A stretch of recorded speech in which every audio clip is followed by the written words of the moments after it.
बिस्मिल्लाहिर्रहमानिर्रहीम। 1.3 में कह रहा है your hairs grow at the rate of 1 millimetre per day. Find their growth rate in nanometre per second. तो 1 मिलीमीटर पर डे में उनकी ग्रोथ हो रही है, उसी ग्रोथ को नैनोमीटर पर सेकेंड में कन्वर्ट करके लिखना है। तो आपको पता हो कि एक डे में कितने सेकंड होते हैं, उसके अकॉर्डिंग फिर इसको साफ कर लेंगे। तो सिंपली सबसे पहले आप इसका जो गिवन डाटा है वो लिख लें। 1.3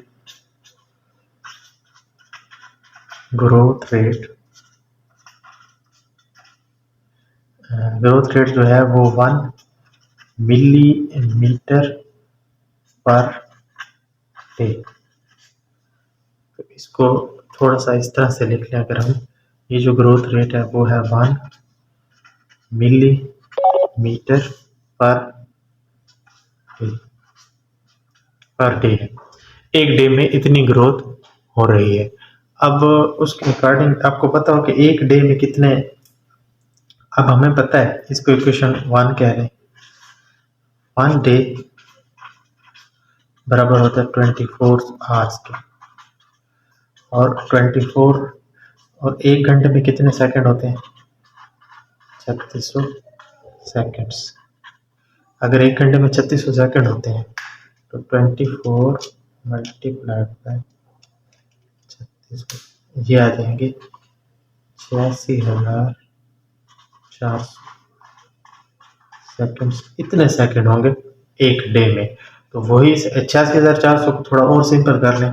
इस पॉइंट को, जो कि एंड पे पॉइंट होता है, इस पॉइंट को हटा के जब हम यहाँ लिखेंगे तो 1 2 3 4 डिजिट्स को ओवरटेक किया है, राइट से चल रहे हैं, लेफ्ट की तरफ जा रहे हैं, तो ये आ जाएगा 8.64 ज़रा 10 की पावर प्लस 4 सेकेंड्स। कितने सेकेंड होते हैं एक डे में? क्योंकि उसके हमने सेकंड्स में कन्वर्ट कर लिया। अब आप उस जनरल इक्वेशन में उसको पुट कर लें। तो जो हमारे पास इसकी फाइनल डिस्क्रिप्शन होगी, ग्रोथ रेट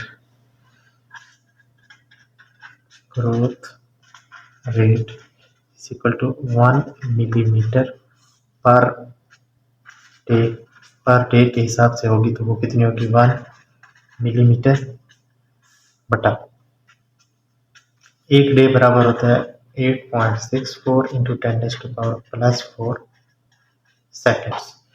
तो ये आ जाएगा हमारे पास, जो इसको जब हम सॉल्व करेंगे 1/8.64 ऊपर है मिलीमीटर और नीचे है हमारे पास 10⁻⁴ सेकेंड। तो उसने नैनो सेकेंड का कहा है। अब हमें 1 मिली का भी बताओ। 1 मिली बराबर होते हैं 10⁻⁻3। तो उसकी जगह पर हम उस चीज़ को इंट्रोड्यूस कर देंगे, that will be equal to 1/8.64 ज़रा 10⁻⁻3 मीटर बटा, और ये आ जाएगा 10⁻+4 और ये आ जाएगा सेकेंड। ये ऊपर चली जाएगी तो 1/8.64 1 divided by 8.64 that is equal to 0.1157।